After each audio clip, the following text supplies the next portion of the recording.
apologize for our late start. We are having a lot of things happening this morning. It is the 1st of December, and we are coming to you live from Providence Stadium. I'm here at the cricket ground, but we decided to do it right here because a lot of things, like I said, is happening this morning. And we want to ensure that you get the information that you need to have to take you to the next week. And so, welcome to our broadcast. And if you hear any little noise in the background, it's because the commentator booth is just next door. But we are so happy that you could join us this morning. We have Dr. Hinds, the presidential candidate for the WPA, is my guest. Onyx Duncan will come in a few. But we thank all of you for joining us. And so we're going to get right into our program with Dr. David Hinds. Dr. Hinds, good morning. Good morning, Andrew.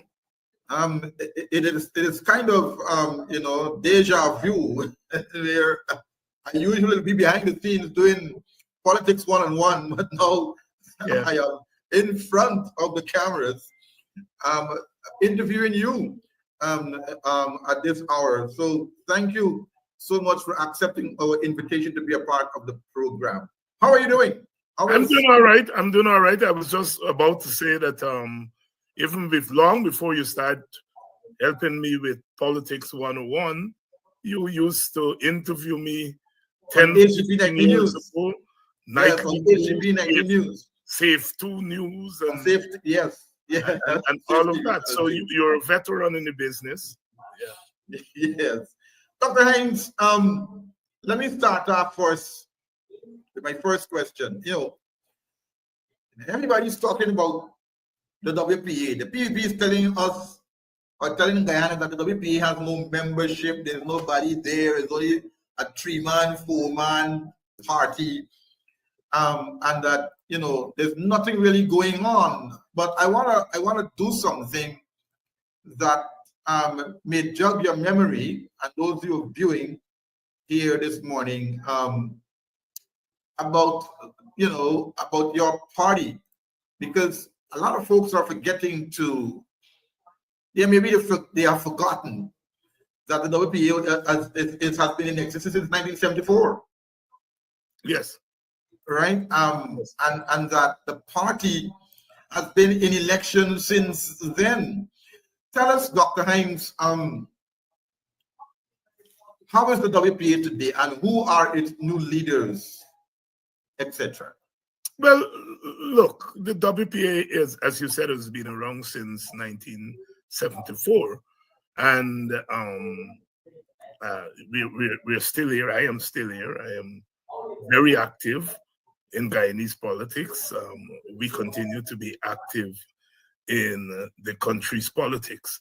Now, in a society like ours, that is a bifurcated society, where our electoral politics are driven by our 2 major parties, third parties, as we call them, or other parties, or smaller parties, whatever name we give to them.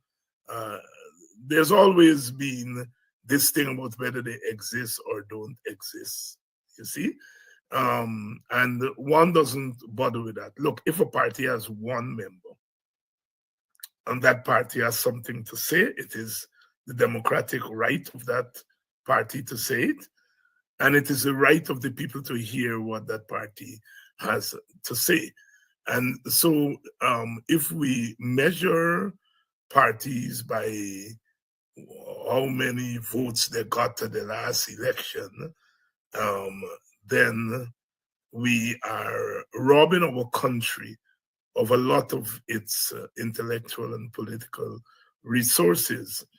And the WPA is not bothered by all of that issue. We continue to make our contribution to Guyanese society. The most talked about issue in Guyanese politics today is what is called the cash grant or cash transfer or cash handout, whatever you call it.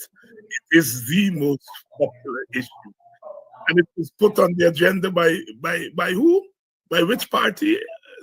According to Jack, they were the defunct party. How can a defunct party put on the agenda the most talked about issue? And that is the cash transfer. You know what? We have been trying to get our people interested in oil and gas. We're trying to get them interested in the contract. We're trying to get them interested in this, interested in that. The first time our people en masse have become interested in an active way in anything to do with oil and gas is on the question of the cash grant. And although we may not be a party that got 1 million votes at the last election, we have put on the table, we have put on the agenda an issue that has galvanized the Guyanese society. And that is, one of the most important things about political contestation. It is not just the number of votes that you get, but how many people in the society you influence to get involved in the process. And we are proud. We are proud as a party to have over 50 years contributed tremendously to the political conversation in this country. You asked the question about our leadership. We come out of a tradition, what is called the New Left tradition of the 1960s and 70s. And these were radical political parties that questioned the status quo, questioned the way political power was being organized, questioned the way political party was being organized. And these parties turned their face away from the one-man leadership thing. So we came up with this notion of what is called collective leadership. So there was never any single leader, but collective leadership. And then we put it out in the form of co-leadership, whether they're 2 people or 4 people as the co-leaders. And it was a novel idea at the time, but we live in a society in Guyana and the Caribbean where people have continued to respond to a single leader. I noticed you are describing me here today as the leader of the WP, and that's what I'm talking about. I mean, that's our culture. That's part of our political culture. So what we did in the WPA is that we elected 4 co-leaders, Brother Takumo Gonse, who's well known, Brother Rohit Kadai, who's not so well known, one of our Indian Guyanese brothers, and myself, 3 co-leaders. I said 4, sorry, 3 co-leaders. And that is in keeping with the party's tradition of saying that we are not a one-man leader kind of party. But then I am named as the presidential candidate, which suggests first among equals, which I think is what the society respond as a single leader. So we are trying to straddle our traditional fidelity to a collective form of leadership, while at the same time recognizing that the society still responds to the single leader, the first among equals. So as presidential candidates, what we are saying is that I am part of a co-leadership, but that I am first among equals, so to speak. So it's a way of straddling the 2. So it is not necessarily that it's a one-man show, it's a co-leadership. But we recognize that in the wider society, people pick their leaders of parties. I mean, when Walter Rodney was alive, he was never elected as WPA leader. But the people always say Walter Rodney was the leader. They even said he was the founder.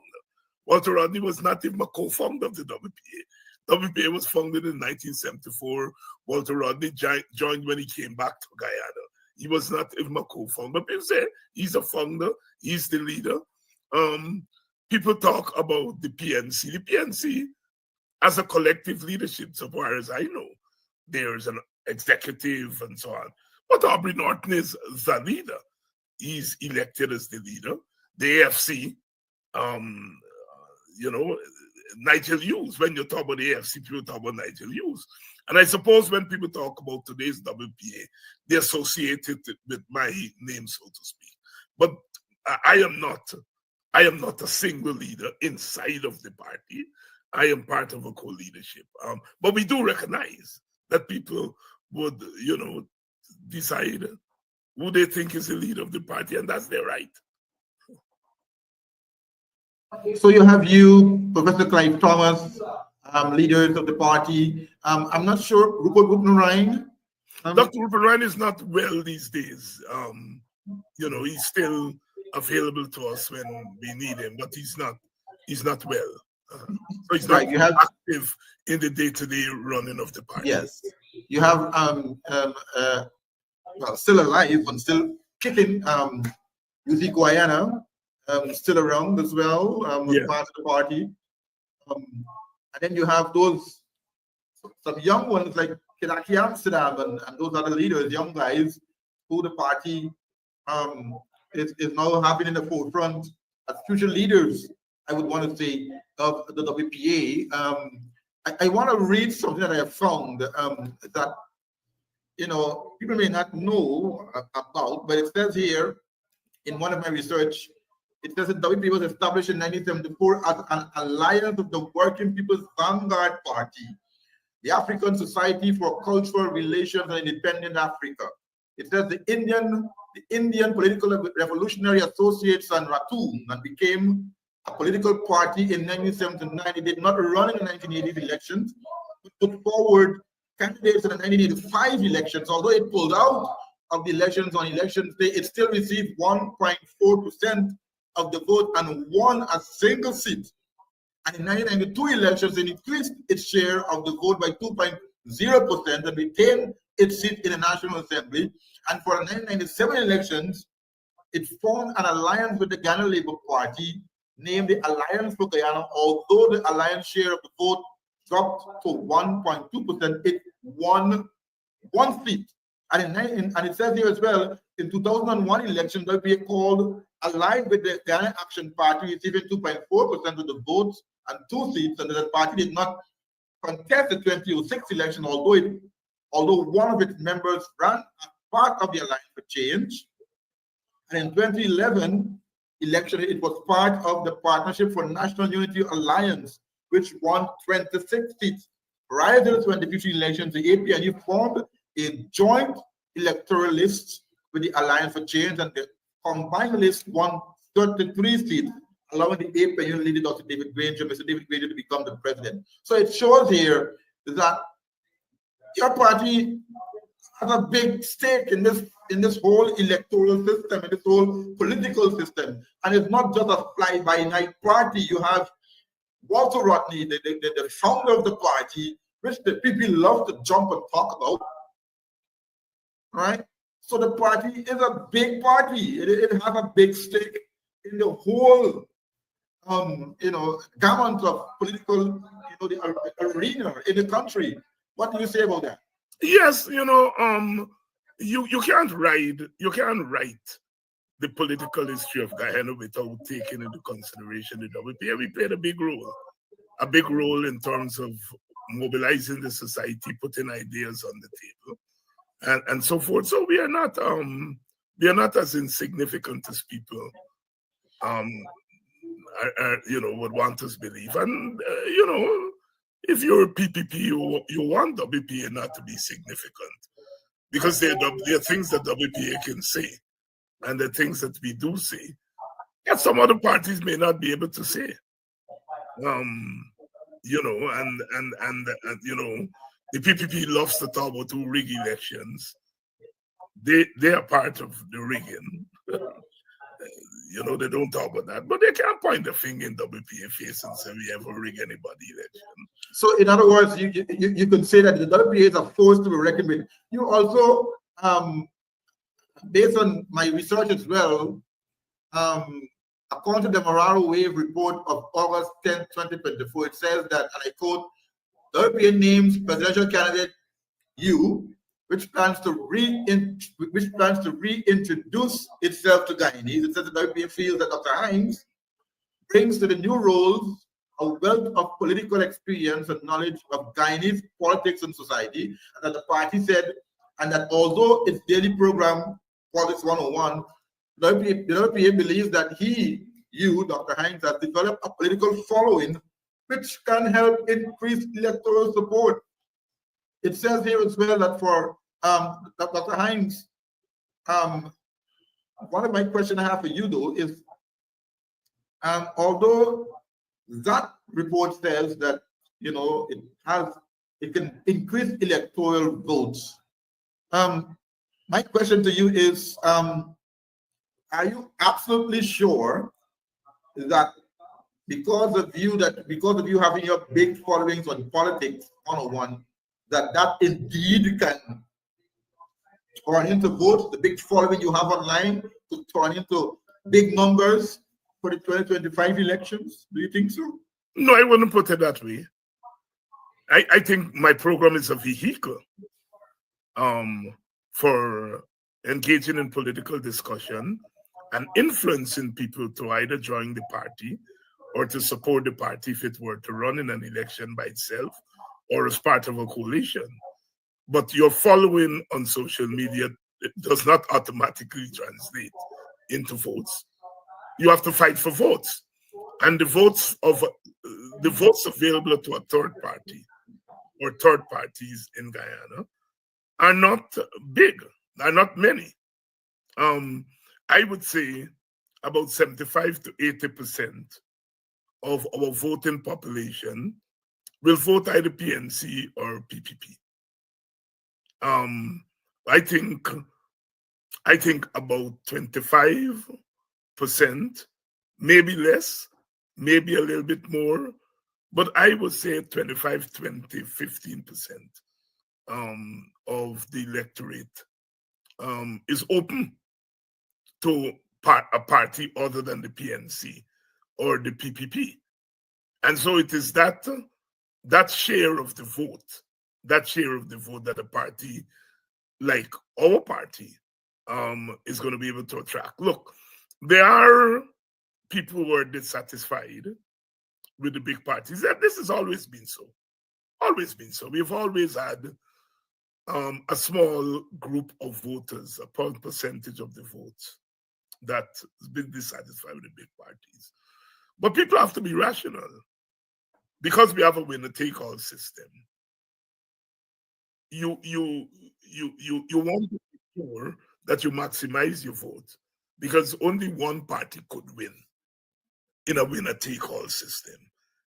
And so someone may be open to voting for an AFC or open to voting for the WPA, but on the day of the vote would say, look, those parties don't stand a chance of winning in this kind of system. And so I am going to vote for one of the larger parties. And it's because of the system. If we had a different system where at the end of the election, we have a national government, we don't have a winner that takes all, I think third parties like ours would do better, because people would know that they're not going to waste their votes, that at the end of the day, all parties would be in the government, would be at the table. But once you have a winner-take-all system, where one party would win, the larger parties are likely to carry the big share of the vote. And that is why we in the WPA are saying coalition politics is the way to go, so that we are assuring our supporters that, look, if you vote for us, you're not voting for a loser, because we are part of a larger coalition. And so therefore, when you vote for us, you're voting for a larger coalition, which stands a better chance of winning than if we were to run by ourselves. Well, that's so true. That I know that our constitution framework does not cater yet, because I have a committee now putting in place to deal with constitution reform.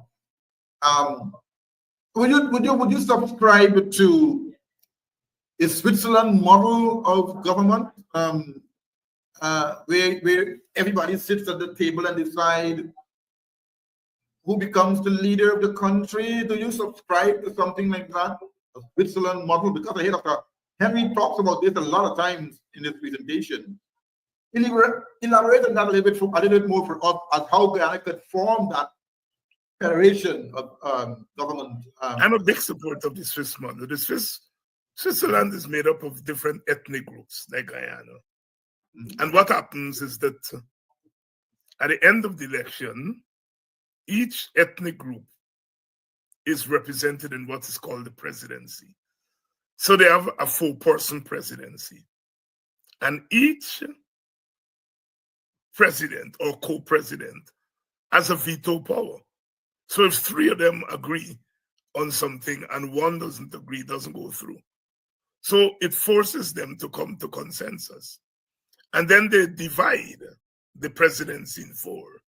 So for the first quarter, 1 co-president is the president. For the second quarter, a second co-president, and third co-president, the fourth co-president. So it's quite a democratic system. And it ensures that all the ethnic groups and whoever they support, whichever party, sits at the table. And if we were to have that in Guyana, that would really democratize our country. It would take away this fear from people that they have to vote for 1 or 2 or the other party. And it will open up the system to more accountability so that no one party would be able to control the country. No one party or ethnic group would be able to dominate the country.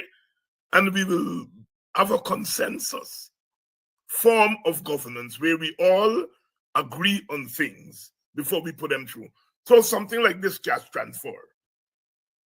In a place like Switzerland, if one of the parties puts it forward, the other 3 will have to agree.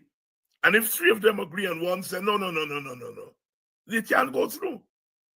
And so they would have to come to consensus. Imagine if, we had that Swiss approach. The PPP said, we're going to give 100,000 to each voter because that's what they're doing. The WPA said, no, we want to give a 300,000 to each household. And the PNC says, we want to give 200,000 to each household. And the AFC says that we want to give, 400,000 to each household. Then we all sit down at the table and we put the 4 proposals on the table and we come to a consensus as to how much and whether it's a household or an individual. And so what you get there is the input and the agreement of all sectors of the society and not one party or one party. The PPP is voted in by East Indians. That is a fact. And the PPP is going to speak first for East Indians. It is going to do what its supporters wants it to do. If the PNC is there, the PNC speaks for most African Guyanese. And they're going to put forth what they think African Guyanese would want. The AFC, I rather suspect, would have some African Guyanese support, some Amerindian support, and they're going to speak for that minority. And I rather think that we in the WPA have some support among African Guyanese who are not PNC. And we will speak for that community. And we put all of the table together and we come up with a nice package that everybody agrees with and everybody's happy with. It would be a blessed day for Guyana. But Dr. Hinds, would you subscribe to have that put to the Constitutional Reform Committee to have that kind of government structure in place? Would you put that to them? Yes, the last time the coalition put together a constitutional reform committee headed by Nigel Hughes, I appeared before that committee and I placed this suggestion or some form of it on the table. Unfortunately, that process did not go anywhere or go far. We're hoping that this process will go far, and I'm hoping to appear before that commission and to make suggestions as to how we can improve our governance system. We cannot have one party representing one ethnic group, representing one view of the world, imposing itself on the others in the world. Look, the winner-take-all majoritarian system assumes that all of us are on the same page. So that even when you lose, you know that the other party is not going to violate your rights, because we all agree on the rights, we all agree on the system, we all agree on the political trajectory for the country. So that when one party wins, we don't feel that that party is going to dominate us. That is not the case in Guyana. We know those of us who are African Guyanese for the most part, those of us who support, the PNC, the FC, the WPA, we cannot depend on the PPP to represent our views. We cannot. And so in order to represent our views and the views of our supporters, we have to be at the table.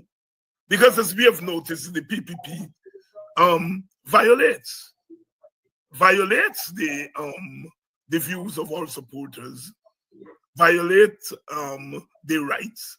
And so we cannot depend on the PPP to govern in the interest of all. And the PPP supporters have every right to believe that the PNC or the AFC or the WPA will not govern in the interest of all of Guyana. They have a right to believe that. And so since people believe that no single party will govern in the interest of all Guyanese, then all parties have to be at the table in order to govern in the interest of all Guyanese. Now, it is not the most ideal form of governance. It's going to have problems. It's going to take longer to arrive at this issue. But let me give you a practical example. The PPP come up, 2 months now or a month and a half? Say they're doing this cash grant. And it looks as though now it's going to take about 5-6 months, the rate at which they're going, in order to get this thing out. Now, if we were all in the same government and at the table, yes, it would have taken us longer to agree on how much and what form the distribution should take. It would have taken us probably 2 months to get that out of the way. But at the end of 2 months, we would have agreed on a method, and then we would have rolled it out. In the end, we would have get that money to people before 5 months. The PPP is doing it on its own. Look, Clive Thomas knows more about cash transfer than anybody in Guyana. David Hinds probably know more about cash transfer than Jack Dio. Jack Dio, they said that they didn't like it. They said it was a stupid idea. So they are implementing an idea they don't believe in. And so that is why they're tripping themselves up, because they're not interested in cash transfer, Andrew. They're interested in trying to get a few votes, but more importantly, is to get a sum of money out there so that they can do the normal thieving, the normal corruption. They are not interested in cash transfer in order to get rid of poverty. How do I know that? Because we have a big section of our population that is teenage parents, 15, 16, 17-year-olds who have children, who have families, and they are locked out of this cash grant. They're locked out of it because they're not a voter. The PPP is only interested in voters. The WPA and the PNC and the AFC are interested in getting money to people to get rid of poverty. Yeah, because people are talking about why is it that the folks who were born during 2005 or 2006 cannot benefit from the cash grant? Because they're not voters. The PPP is interested in voters. Because for them, this thing is not about getting rid of poverty. It's about trying to get a few votes. But for us, it's about getting rid of poverty. Right. But they might have just lost a whole 100,000 of votes from the young people inside because they have left them out. Unintended consequences. That is when you don't believe in something, you'll end up not believing in anything. And it will take them probably a year to do this properly because they haven't studied it. They haven't done a pilot study. They haven't read up. They haven't studied where this thing is done, how people are able to distribute it. They haven't done anything because they do not believe in it. They do not believe in cash transfer. So it's a facade. It's just for show. No, we told them, look, this money was not in the budget. And so if you're going to give out this big set of money, you better go to Parliament. Why? You got to legislate everything. Only this week is where they go. Not to the Parliament and ask for supplementary. And then they realize they can't get all the money through supplementary. So they're not going to put it in next year's budget. But the WPA told you so. And instead of you listening to what we are saying, you say, oh, we are not listening to a defunct party. But your ideas are defunct. You are not a defunct party because you get half of the population vote for you. But your ideas are bankrupt. You don't know how to do anything with distributing oil resources except thieving it. When it comes to distributing it to people, you have no idea because you haven't thought it through, you haven't studied it. And that is where they sit at the table where all parties should be sitting down and making a decision and benefit everybody. That's you. There we go. At the WP and the PNC and the FC being at the table, we would not have been in this mess because we know more about cash transfer than Jack Dio and Ali would ever dream to know. And we would have been able to get this thing through. People would have been able, families would have been able to get it. We know Amerindians, East Indians, Africans. We know that teenage pregnancy, children having children and having family is a reality. We may not like it, some of us who are religious and so on, but the fact of the matter that these people, these young people, make up an important section of our society. And they need to get. And they left them out. And they left them. You can't get nothing. You can't get nothing. Look at what the Surinamese. The Surinamese ain't get money in their pocket yet. Yes. Yep. Mm-hmm. It is just the bonus. And the Surinamese are saying, we are going to distribute that bonus amount. And as we get money, 7% of it is going to come in. The WBA said since 2018 before oil. We say take 10%, just like the Surinamese are doing. Mm-hmm. The Surinamese are looking at these fools over here. And they're saying, we are not falling into that trap. And so even before the Surinamese have the oil money, they've already legislated how much the people will get, 7%. And we in the WPA said 10%. And they laugh at us. Now the Surinamese are showing that you're not waiting until the oil comes. You start to plan for it. 93% can go to all the other things you want to spend on. And 7% of it can go to your people. That the WPA was saying 10%. You know? Because you're projecting how much oil. When we said $5,000 per family, which is $1 million, we were projecting that at our optimum, when we get to the optimum, it will be $5,000. At that time, we were saying the optimum was about 10 billion barrels oil. Right now, it's about 11 billion, the government is saying. But we are saying, Exxon is saying, but our research showed that we have about 30 billion barrels of oil. So when Professor Thomas was saying $5,000 per household, it was based on our projection that at our peak, we are going to be able to pay our people that. But if we're not at the peak now, we do the calculations, 10% of what we get. And if it comes up to 300,000, that's what people get. And as we increase, as the price go up, people get more. If the price come down, people get less. But you legislate, and so the people know that they're going to get.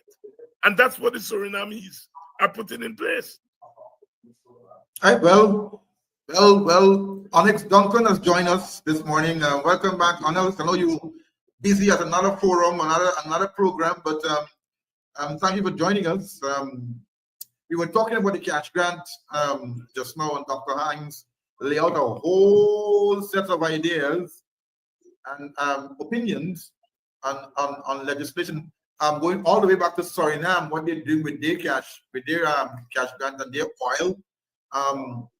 And we also spoke about the PPP in its whole structure, how it formed itself. We also spoke about a federation system like Switzerland, where everybody has a seat at the table to decide on the best outcome on certain political decisions making in the country for the Guyanese people. And so, Dr. Hinds, I want to jump now to coalition politics.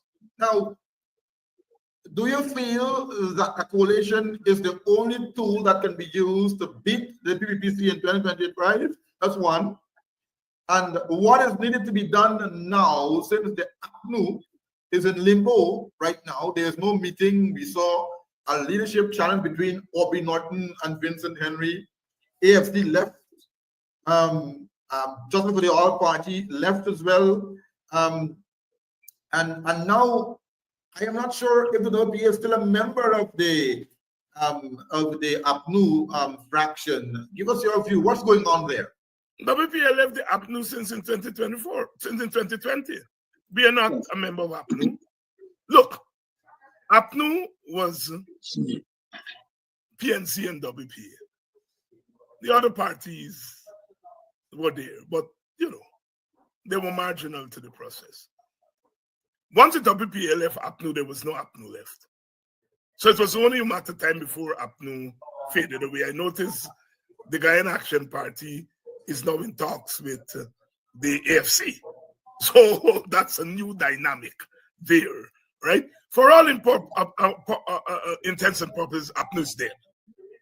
What you have now are three, what I would call three active opposition parties: AFC, WPA, PNC. All right? You have GAP and so on, which has a presence in the Amerindian communities. And I think the AFC courting GAP is a very good move. All right? Certainly, it can benefit us in the long run if we are a coalition. Now, look, if we are going to beat the PPP, we have to have a coalition of, at a minimum, the PNC, the WPA, and the AFC. And let me explain why. The PNC remains the largest opposition party. There's no doubt about that. However, there are people who are dissatisfied with the PNC and dissatisfied with the political process. Because we don't do polling, I can't put my finger on the percentage, but I think it could be as big as 25%. It could be as low as 10%. All right? But in order to win an election in this environment, East Indians are, what is the AFC, WPA and PNC going to tell the East Indians to make them leave the PPP en masse. The PPP has arrested that community and imprisoned it. And all they have to tell them, when you all give them your vote, then knock off your people. It's difficult. I'm not saying it's impossible.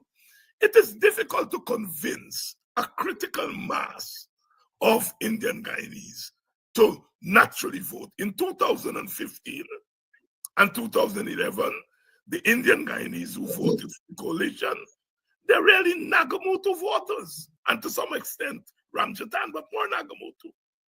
Nagamutu brought them. Unless we have a Nagamutu who's going to leave the PPP now and influence a section of Indian Guyanese to come over with them, we are not going to get what we got in 2011, 2015. We have to be realistic.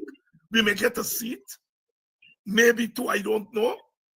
But in order to win, we have to maximize our support base.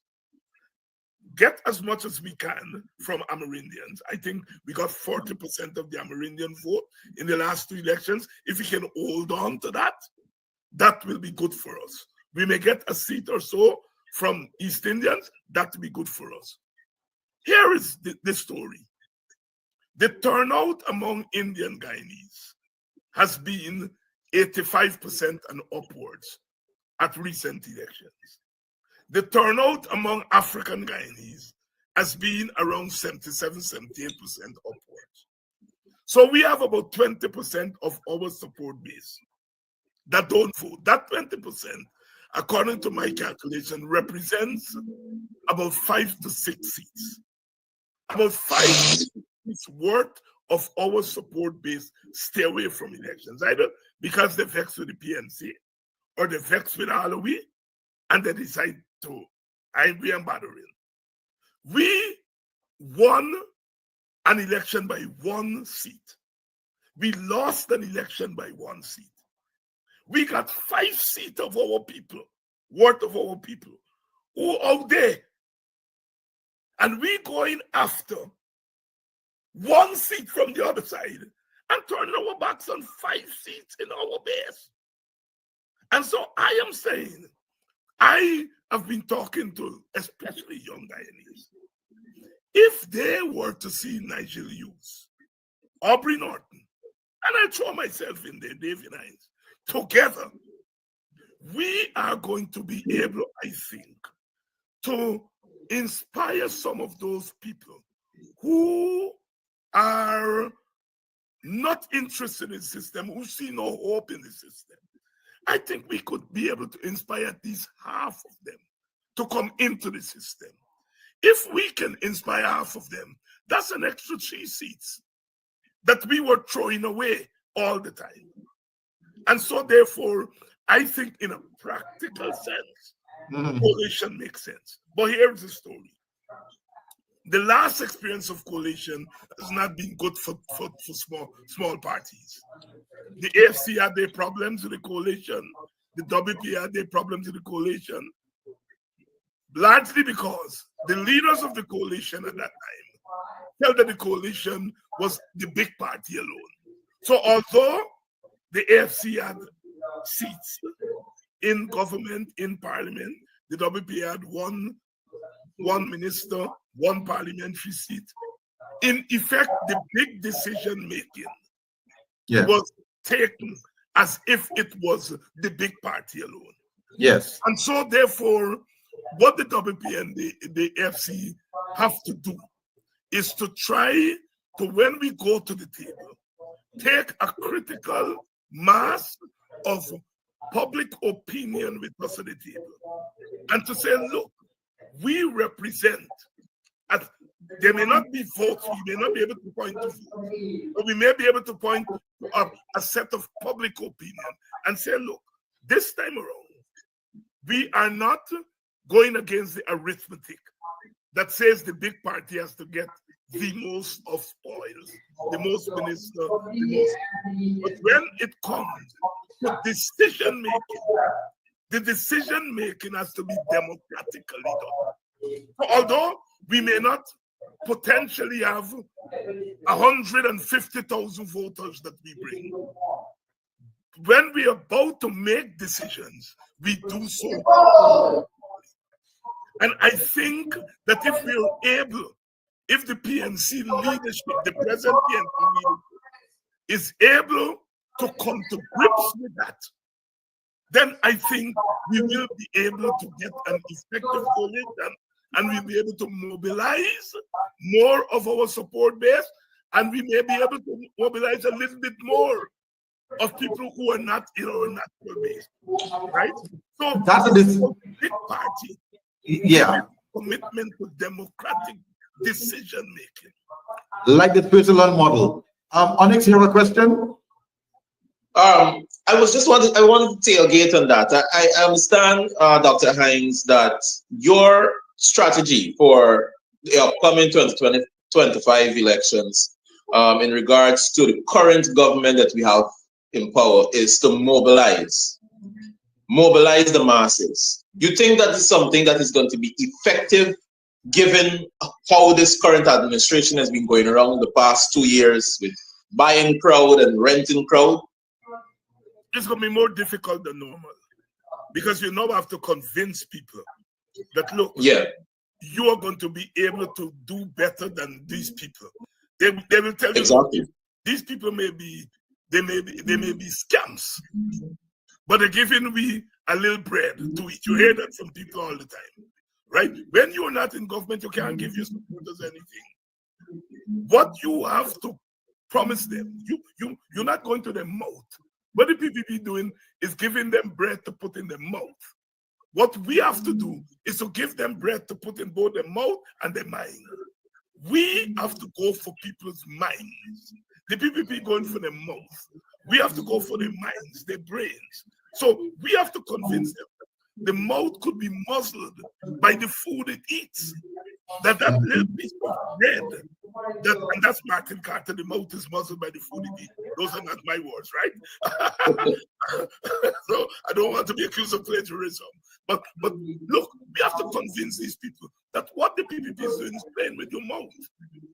What we intend to do is to free up your mind, free up your brains.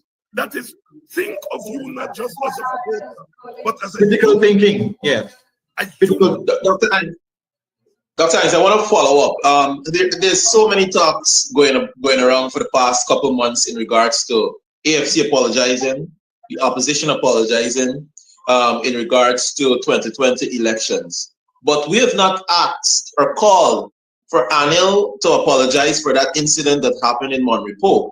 And my question is, election integrity.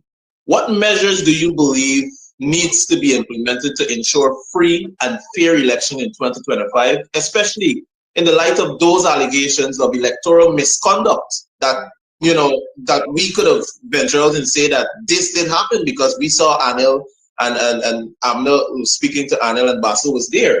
What measures can we put in place in light of those allegations of electoral misconduct in those previous elections in 2020? At a minimum, we have to tackle voter impersonation. It is becoming clearer and clearer that the PPP was able to quote-unquote win the election because of voter impersonation. That's correct. The chairman just said she had 8,000 cases of voter impersonation in the coalition give to her. She sent a sample, one sample of 2005. It came back 173 of 2005 people were not in the country. That represents 85%. Now, if the 85% holds true, 85% of 8,000 is 6,800 votes. That's a seat and a half that the PPP potentially got through just voter impersonation. All right, they won by one seat, but through voter impersonation, they got. Then you go to the 47 boxes, which the legal advice of GCOM, he said, if you don't have those documents in the box, it's a breach of the law. He said that is a breach of the law. He said, when Dennis Chabral asked him what the law says, he said the law says you must have the documents in the box, especially what we call the sensitive documents. Now, if you don't have the documents, what are you corresponding the votes in the box against?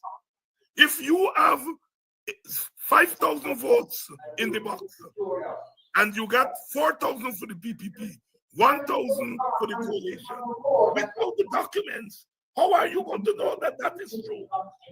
You see, the reason they took out the documents is that the documents would have showed less votes than what were actually in the box. So they burned the documents, they buried the documents, right?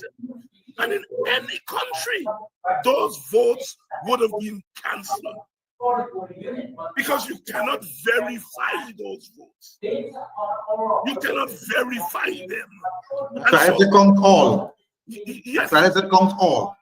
That's my point. So I give that prelude to say biometrics is a must because vote impersonation is too big. It's too big. Biometrics is a must. We cannot have a voters list that is the same as the population and tell me you can conduct an election like that. As a smart guy.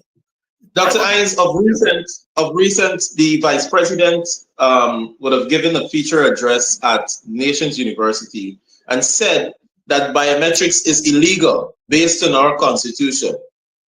So what do you have to say that? Then make it legal. That's all. If it's illegal, make it legal. You have a majority in parliament. Carry a bill to parliament. The PNC already said, and the FCC.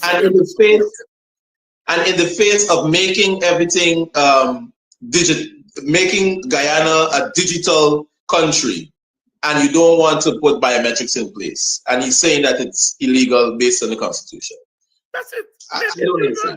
If they say that, I do not think that's illegal. The Constitution, while it does not say that you must have biometrics, it also does not say that you can't have biometrics. The law is not an ass. The law is not an ass. The law may not say something in clear terms, what we call numerated. You have what to call numerated powers, which are powers that are clearly stated in the Constitution. Then you have implied powers. These are implied. The Constitution says that you must have free and fair elections. And it says GCOM must conduct that election. So what it is implying is that GCOM must do everything within the legal framework. To ensure free and fair election. So if GCOM says, look, in order for me to have a free and fair election, I have to have biometrics. It goes to the government and tells the government that. And the government then goes to the parliament and amend the law. That is a simple, everywhere in the world, that's how it's done. But you can't tell GCOM that it can't do it because it's not in the Constitution.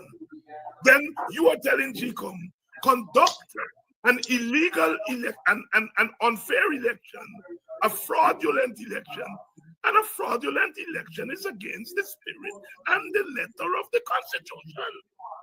So when you are telling GCOM is telling you biometrics will help me to have a free and fair election, and you are telling them the Constitution doesn't provide it, then you are in fact saying the Constitution is condoning fraudulent election, and the Constitution does not. GCOM ultimately decides what is a free and fair election. And then, of course, after the election, if people got quarrel, you go to the court. But it's GCOM. When the court told GCOM, when they said they see Mingo do something, the court tells GCOM correct it. GCOM called a big recount and correct it. But in the process of correcting it, GCOM unearthed another set of fraud. And it's saying that fraud must go to petition. Why you didn't tell the PPP?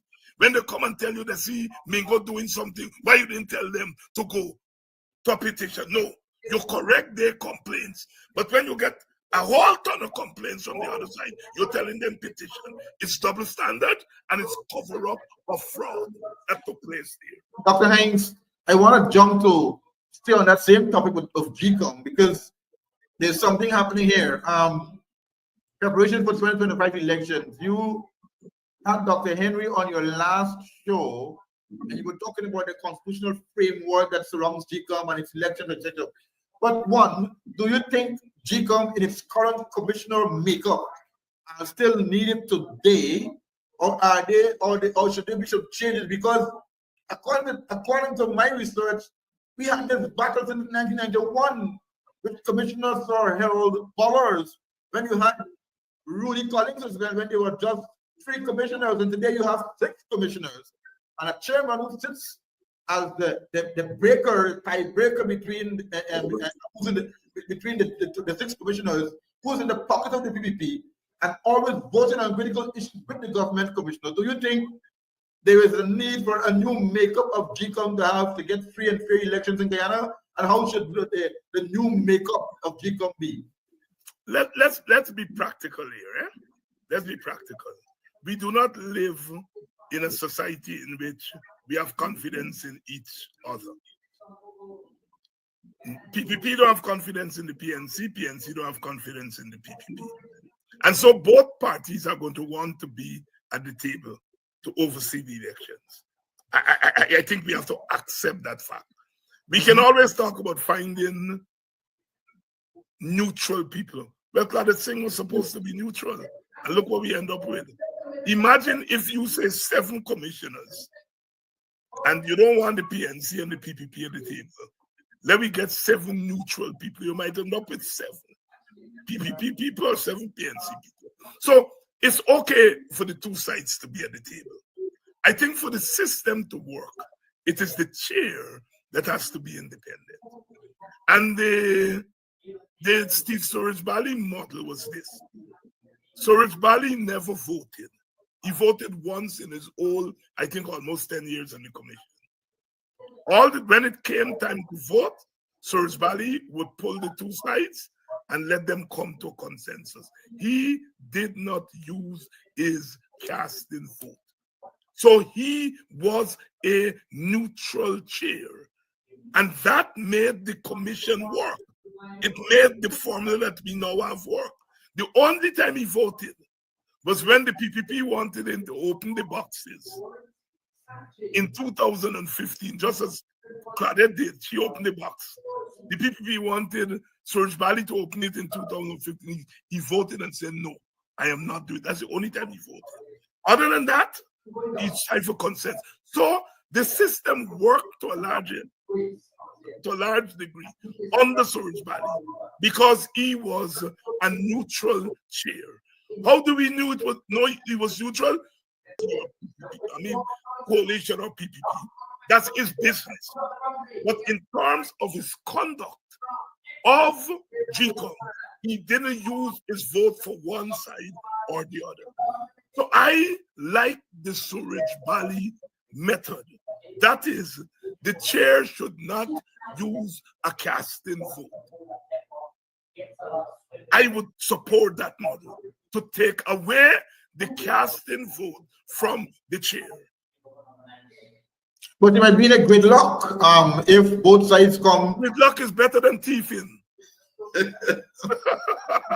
I rather gridlock than she vote with the PPP. Because ultimately, after you shadow box, somebody got to give. Something has to give.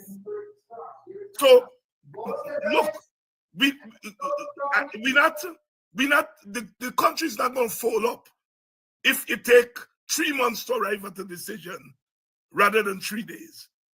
I rather we take 3 months to arrive at a decision and it's a fair decision than 3 days to arrive at a decision that is an unfair decision. But Doc, would you call for the removal of the current GCOM chair before the elections? Would you call for her to be removed? Or I have no confidence in her.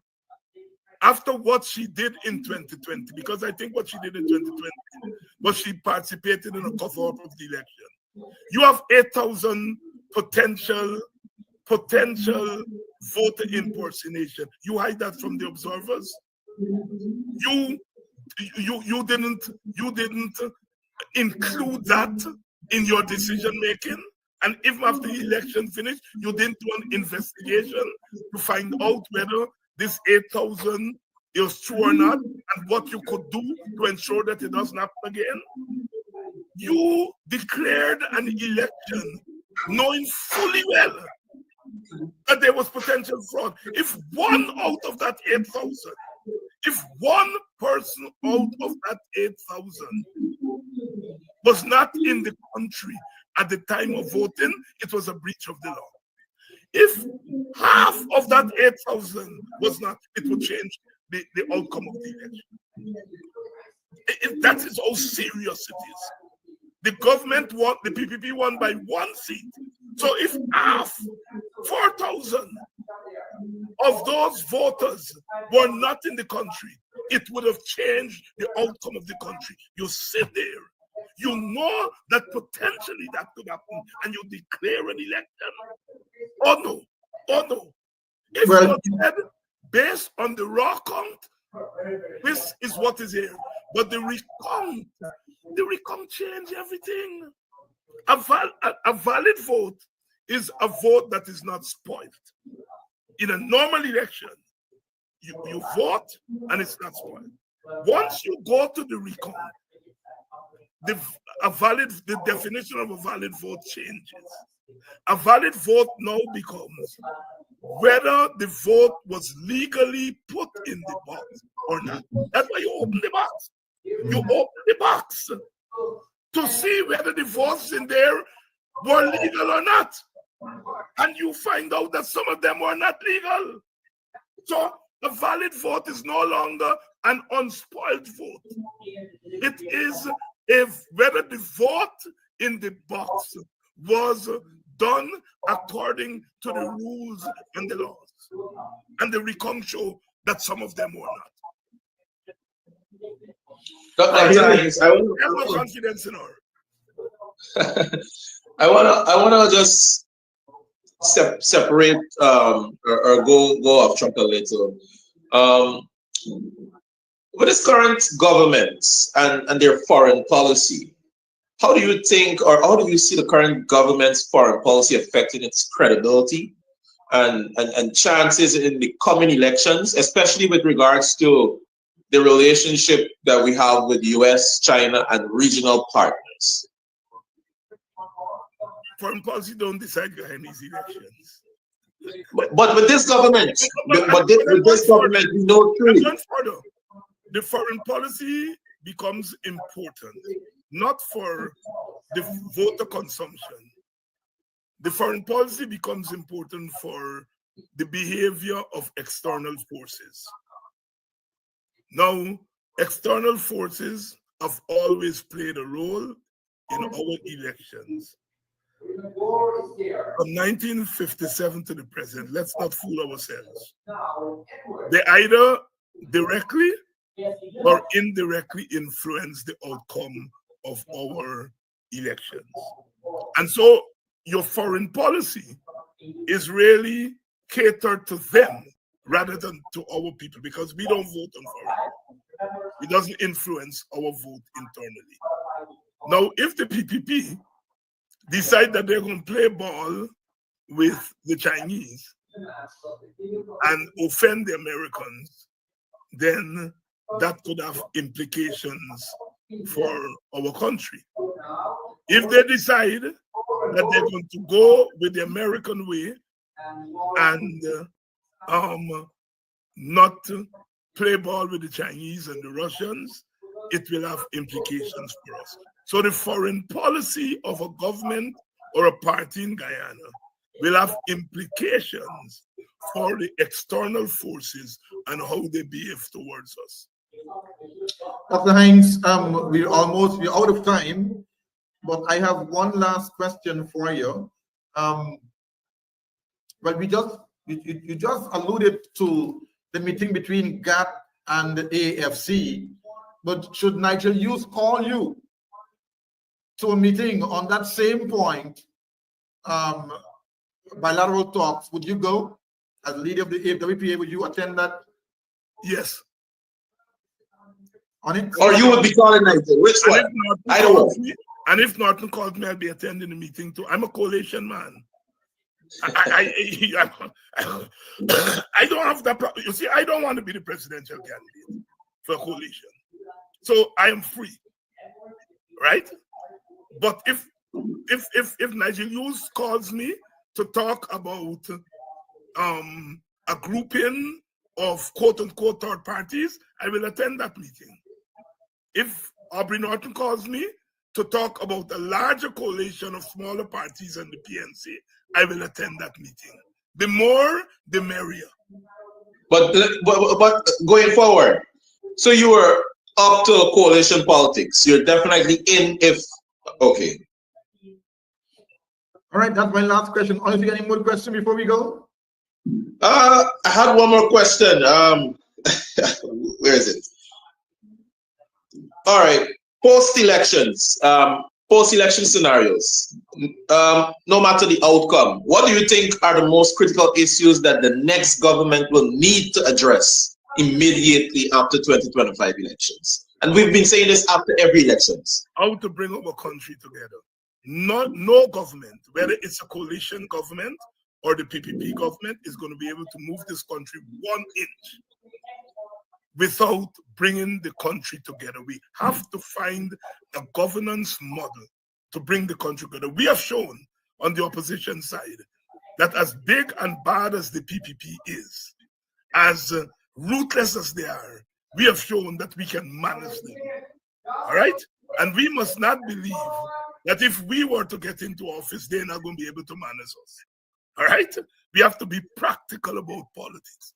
After the fighting is over, after the slug out is over, we have to find a way to govern the country together. That is the big challenge. There are all kinds of models, you know. Andrew and I discussed the Switzerland model. That's not the only model. Suriname has a model just across the border from us here. All right? That's correct. There are all kinds of models. But when I hear Jack Dio says, opposition can be on the procurement commission. Opposition can be this. Oh, the opposition has to say, are you God? Eh? Are you saying that the opposition are less than human beings, so they don't have the capacity to adapt, and you have to sign off and to say, you all have changed and you all have go to hell. You have absolutely no interest right now in governing this country in a democratic way. So what we have to do is to win an election, get you out of office, and when you're out of office, bring you screaming by your so-and-so to the table. Because by yourself, with power in your hand, you tell yourself that it's you alone born to run this country. So we have to get you out of the way by an election and then find a democratic process by which you come in as an equal. You are not superior to me. You are not superior. The PPP is not superior to the PNC, the AFC, the WPA. Indian Guyanese are not superior to Africans or Amerindians. Jack Diop definitely not superior to Aubrey Norton and Nigel Hughes, and I dare say David Hinds. So we have to win election, create a democratic environment, and then the PPP bring them in so we can run our country together and free our people up from this prison we've been in. I'm happy that you ended on that note. And the democracy is one thing, and that's what the PPP don't believe in, because the democracy and good governance is inclusive and participatory. And if we don't all participate, we'll not be able to have a democratic country. So thank you so much for that, Dr. Hinds. Dr. Hinds, thank you very much for being on the program this afternoon. This morning is 11:30. We went half an hour, 10 minutes over the time. Doc, we're going to see you back again.